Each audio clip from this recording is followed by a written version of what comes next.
Lebanon National Bank. The reason I wanted to point out the Lebanon National Bank is because it was the first banking institution in Lebanon County. It was chartered in 1831 as a state or a local bank.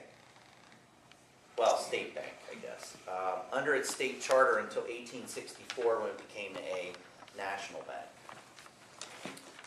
They acquired some banks, one in Annville and the other in Palmyra.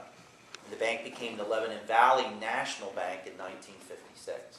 Of course, it merged with Farmers Trust, became Lebanon Valley Farmers, and of course it just continued on. And now I think what we'd say today is part of Fulton Financial, if I'm not mistaken. Lebanon Valley Division. Oh, is that what it is? Okay. It's hard to follow these banks. They just keep merging and changing, merging and changing.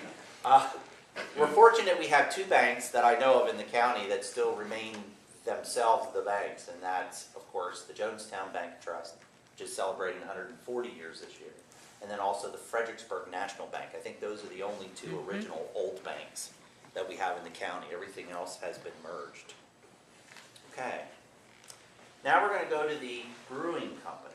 So we also had brewers in Lebanon County, and we do have a history that was published in 1997 here at the Historical Society on breweries. So if you're interested in brewing or brewery history, by all means check that book out, and actually we do have it for sale in the gift shop. But I wanted to point out the Lebanon Valley Brewery, which is one that was pretty much popular in the area up until the late 50s. Anyway, brewing beer in Lebanon County is marked by this box. The earliest brewery that I was able to find, and what Bob was able to find in his book, was established by a Charles Arndt here in the county, but it wasn't a county at that point. It was part of, I believe, Lancaster County at that time, in 1759. So brewing was here from 1759 to 1959. Lebanon County was the site of many brewing establishments, including one in Annville, Fredericksburg, but most were in the vicinity of Lebanon. I wonder what that says about Lebanon. Anyway, the Lebanon Valley Brewing Company was at 840 North 7th Street. Some of you may remember Marty Shuey's museum out there. Marty, I think, was in the business, I don't know if he was in coal business or concrete business, something like that. Well, anyway, he took that old brewery and turned it into a museum and would have it open on occasion. And a lot of times it was invitation only, of course. The brewery was Lebanon's only successful post-prohibition brewery. Of course, Prohibition put a lot of the breweries and stuff out of business. And then you had what were called tea houses.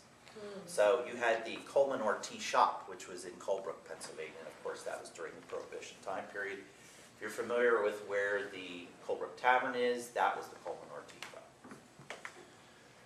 This particular business had an annual production of 45,000 barrels of beer and produced such beers as Pennsylvania Dutch Old German beer, Lebanon Valley Porter, and Lebanon Valley Ale. Its Shore Club beer was made especially for the Florida markets, and that's what kept them going until 1959. And again, if you are interested in brewing history in the county, we do have a history of that. And I understand we're getting a microbrewery over here, so that's kind of our new establishment or introduction into that again.